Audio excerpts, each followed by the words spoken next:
was really surprised by Jake's behavior after my mom's funeral. Instead of offering condolences, he bluntly asked me about my mother's inheritance. I think he noticed me checking her passbook.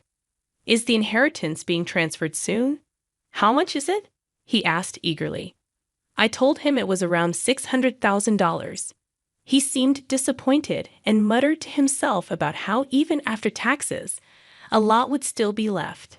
His strange grin made me uneasy. I decided I wouldn't let him control what happened with the money. The next day, I learned Jake was already making plans for the inheritance. But his naive schemes would backfire eventually, even if he didn't realize it.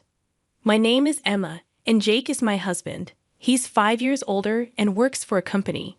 We got married through an arranged marriage when I was 20. Jake is the oldest son in his family, and his younger brother, Robert, has been distant since graduating from university. So Jake practically grew up as an only child, and his parents doted on him a lot. To be honest, I never really wanted to marry Jake. My family has a long history in business, and as a privileged daughter, I couldn't go against my parents' wishes. Jake was also expected to take over his family's business. So we ended up together out of duty, not love. Our marriage wasn't happy by society's standards. We couldn't have children, despite trying fertility treatments, hoping it would make our lives better. In the beginning, my in-laws were kind, but over time they grew distant and started treating me poorly, calling me lazy and wasting money on medical treatments. My father-in-law would make sarcastic remarks daily, and Jake never stood up for me. He'd just read the newspaper or nap, seeming unconcerned. I wanted to work or leave the house, but Jake dismissed my ideas, saying our business was failing and I couldn't contribute. In those days, once a woman got married, she was expected to be a full-time housewife. Being alone with my mother-in-law was incredibly difficult. No one supported me. I couldn't tell my parents about my struggles, and because our marriage was arranged through work, I couldn't just leave. I held out to hope that things would improve and endured each day, but nothing changed over the years. After 20 years of marriage, when I was almost 40, my father-in-law died unexpectedly in an accident. It was then revealed that his company had been avoiding taxes, leading to bankruptcy and the loss of our wealth. Even the life insurance we had on him was gone. Our once prosperous life was just a memory, and I worried about Jake finding a new job at 45. Luckily, my parents helped him find work through their connections. Meanwhile, my mother-in-law aged rapidly and became physically frail, no longer able to criticize me. Eventually, she suffered a stroke and needed constant care. In this chaotic situation, I couldn't even think about getting pregnant at 40. I had already given up on that dream long ago. Jake, however, acted as if it were natural for me to take care of everything, lounging around on his days off. One day, I gathered the courage to ask him to help care for his mother on his days off, hoping it would lessen my burden. "Hey Jake, could you help with taking care of your mother on your days off?" I finally expressed my true feelings. I explained that if he could handle just one meal, it would make a huge difference for me. Jake's response was dismissive and selfish. He insisted that he needed to relax on his days off because he worked hard outside the home. He didn't understand the challenges I faced every day. My parents noticed my distress and urged me to come back home, but I couldn't leave my mother-in-law alone. We only had in-home care once a week, and the daily care she needed was too much for just me to handle. Despite being ridiculed and taken advantage of, I couldn't abandon my mother-in-law. Gradually, Jake started leaving early in the morning, even on his days off, seemingly uncomfortable under my watchful eye.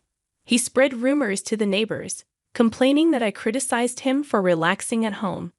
Meanwhile, he enjoyed his free time alone while I took care of his mother. Everyone in the neighborhood knew she needed care, yet he acted as if he was doing nothing wrong by leaving it all to me. He didn't seem to care how he looked to others. My mother-in-law, who used to adore Jake, became depressed when she realized he wasn't helping with her care and kept his distance. I'd often received snide remarks about Jake's behavior, as if it were somehow my fault. The challenging life I had caring for my mother-in-law continued for 20 years until she passed away after my father-in-law's death.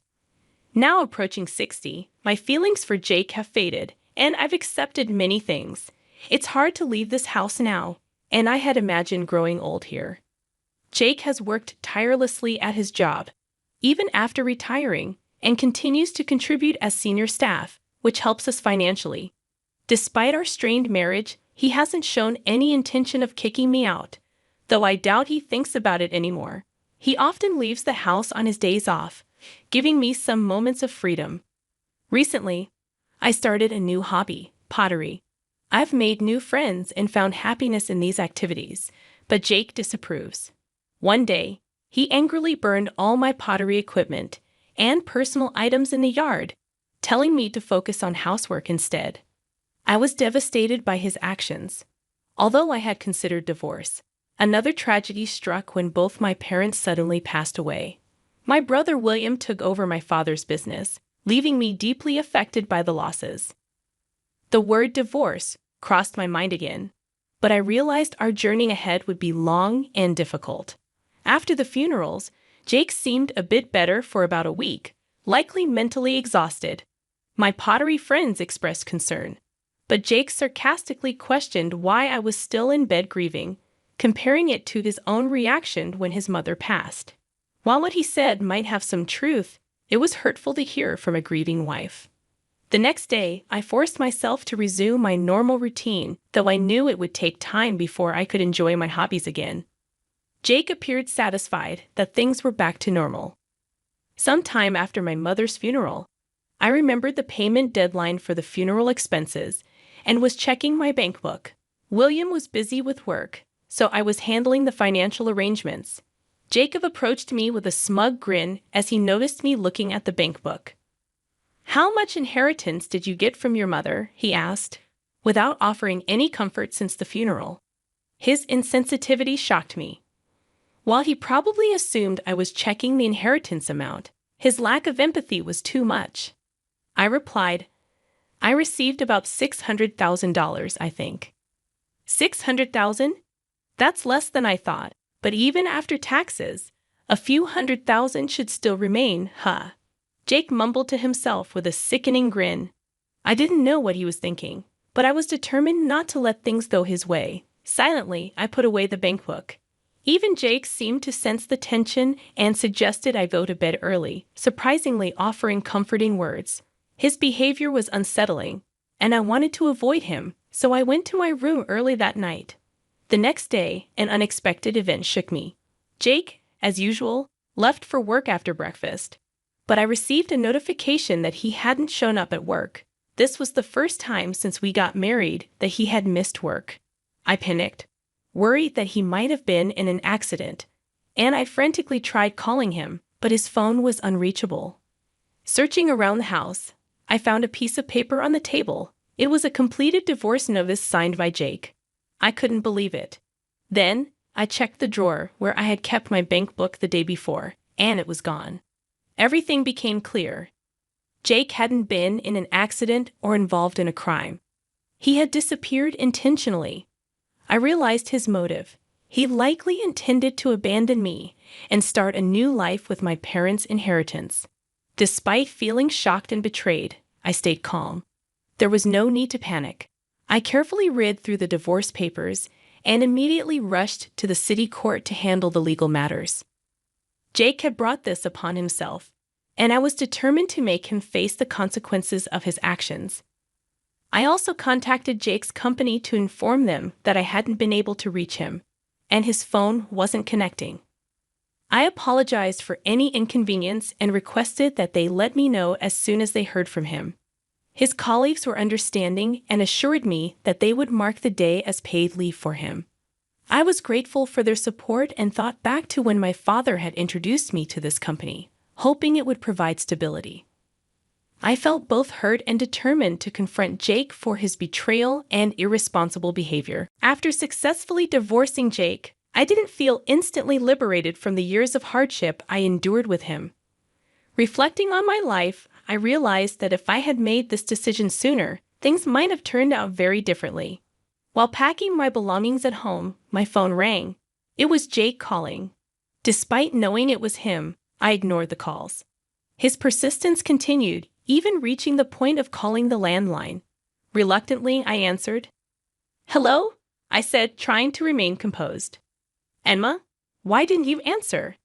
"You didn't go to work, and your workplace called. You need to contact them right away." Jake's voice sounded frantic. "This isn't the time to discuss that," I replied, but Jake seemed too agitated to listen. In a panicked voice, Jake then confessed, "I can't withdraw money from my mother's bank book." I couldn't help but laugh at his realization. "Did you just realize that now?" I quipped, holding back my amusement. It seemed Jake hadn't noticed earlier since he hastily stole the bank book and ran off. "Well, of course. You burned it the other day, remember?" I reminded him, trying to contain my laughter. "What? Didn't you know I put it in the bag for my pottery class?" I continued, chuckling. I could sense Jake's confusion and panic on the other end of the line. He seemed completely flustered. "And what about this bank book? You burned your mother's bank book with no money in it," Jake explained. "I don't know. After my mother-in-law passed away, I repeatedly asked you to handle the paperwork," I replied, realizing the irony of the situation. Despite the chaos, I felt a sense of relief and even amusement at Jake's predicament. This phone call highlighted the absurdity of our past struggles together. After Jake's frantic call about the bank book, I went to the bank and learned that nothing could be done because I was not listed on the account. The bank book, which only had a few dollars in it, remained untouched where I had left it. Jake continued to blame me, saying I should have handled his mother's affairs properly. Frustrated, I cut him off, telling him there was nothing he could do with the bank book unless he handled the necessary procedures himself. Jake then went back to the bank counter, attempting to explain the situation while I was still on the line. The bank clerk's voice came through faintly, and I caught a crucial part of their conversation. The clerk telling Jake that they couldn't assist him because we were now strangers due to our divorce. "What are you talking about, Jake? We're strangers now. There's no way you can handle the procedures," I interjected, seizing the moment to make it clear that our divorce was finalized and I was no longer involved. I imagined Jake's shocked or angry reaction as I ended the call abruptly. Satisfied with my parting words, I quickly packed my belongings and left the house I had lived in for many years. I headed to my parents' vacant house, which I was set to inherit. My mother, who ran a company, had amassed assets totaling over $8 million.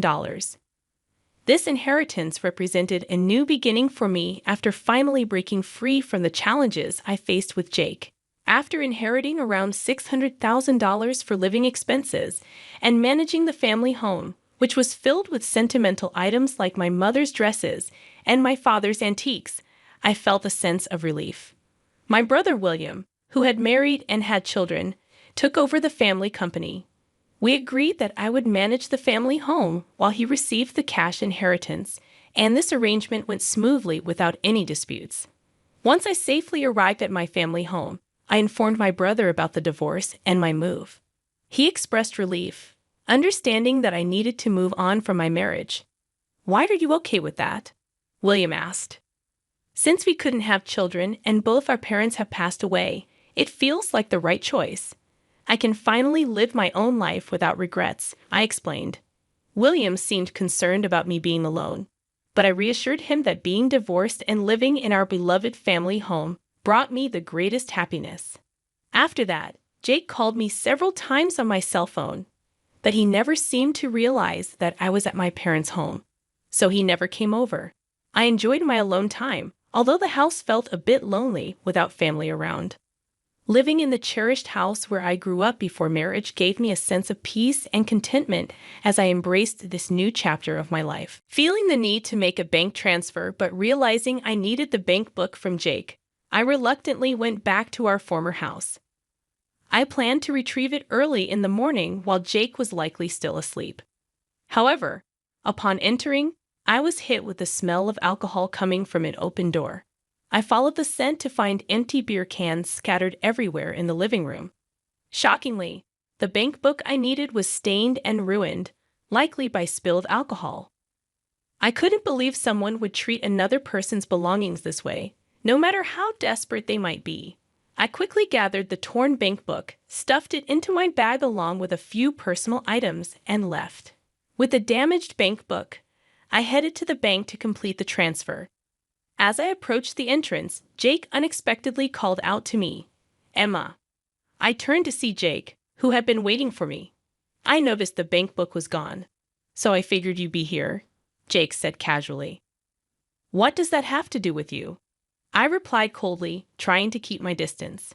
Ignoring my response, Jake followed me into the bank, staying by my side the entire time. Then, unexpectedly, someone called out to us, "Jake, Emma." It was Jake's younger brother, Robert. His presence was unexpected and surprising since we had mostly cut ties with him over the 40 years of our marriage, only seeing him at funerals. Robert explained that he came for their mother's inheritance and was about to contact Jake after receiving the funds. Jake seemed intrigued by this news, which surprised me. I had assumed their mother's inheritance was relatively small. The encounter was unexpected and added another layer of complexity to the situation, leaving me feeling unsettled as I completed the bank transfer. According to Robert, there were investment trusts and a safety deposit box that his father, my late father-in-law, had rented. Robert had learned about this from his mother before they became estranged. Before she passed away, she asked Robert to handle these matters if necessary, as he had been too busy until now to take care of it. Robert explained to us that in the safety deposit box, along with some jewels, there was a letter. Their mother had stated in the letter that she was leaving all her inheritance to me, Emma. This news shocked me deeply, and Jake appeared even more stunned. Ignoring our reactions, Robert produced the letter from a folder of legal documents. I recognized the envelope. It was one I had bought for her some time ago. On it, in shaky handwriting, was written that all the jewels and assets in the safe deposit box would be inherited by her daughter-in-law, Emma. It was clearly written in my mother-in-law's handwriting. I couldn't help but cover my mouth in disbelief. It seemed she had intended for me to inherit her assets all along, apologizing for her past behavior towards me. Looking at Jake's face, I could see he was shaking with rage. He seemed unable to process this information. Robert, unaware of our divorce, continued, suggesting that I should complete the procedures to officially inherit the assets since I was named as the heir in the letter. He assumed there wouldn't be any issues since I was now the recognized heir. After reissuing the bank book and completing all the necessary procedures, I bid them farewell and left. Later, I received a call from Robert informing me that Jake was causing a fuss, claiming the letter was invalid. This unexpected turn of events added more tension and confusion to the situation, leaving me unsure of what would happen next with my inheritance and my relationship with Jake. It seemed that Jake eventually agreed to follow the wishes outlined in the letter from my mother-in-law after consulting with a lawyer, even though the letter wasn't a formal will. He reluctantly gave up on claiming the house, realizing that the investment trust was tied up in legal matters. Jake then approached me at my parents' house, expressing regret and a desire to start over. However, I firmly reminded him that there was never any love between us and questioned what he truly wanted by suggesting starting over. For the first time, I spoke my mind and expressed what I had been holding back for so long. Jake, unable to respond, remained silent, seemingly regretful. I couldn't help but remark, "At least you were able to inherit the house, huh? By the way, did you contact your company? If you need money that badly, work hard, and make sure you don't lose your job." With that, I closed the door, signaling the end of our relationship. In my bank book, there was an inheritance left to me by two mothers, which I believed would allow me to live comfortably until the end. Meanwhile, Jake's despondency led to him forgetting to contact his workplace and getting fired. Reflecting on Jake's situation, I realized that perhaps acting superior to me and maintaining his dignity were the only things motivating him at work. Now that I was gone and there was no hope for the inheritance, he likely felt lost. After spending 40 years together, I felt some concern about Jake's future despite our strained relationship. However, I was determined to move forward and embrace the new chapter of my life with the inheritance left to me. After everything settled down, Robert apologized for the trouble caused by his family and encouraged me to cut ties with Jake completely. Robert had realized from a young age that his family was dysfunctional, so he had chosen to leave home early and live a happier life away from them. Meanwhile, Jake had become reclusive, but should be able to manage with his pension. I decided to return to my pottery class and was warmly welcomed by my friends there. I discovered that enjoying my life without worries could be incredibly fulfilling and fun. During this time, I also had a wonderful encounter at the pottery class. While I used to think I would never marry again, I now believe that spending time with someone who loves you could bring more happiness than being alone forever. I learned through my divorce that it's never too late to find happiness or pursue new experiences in life. There's no such thing as being too late for anything.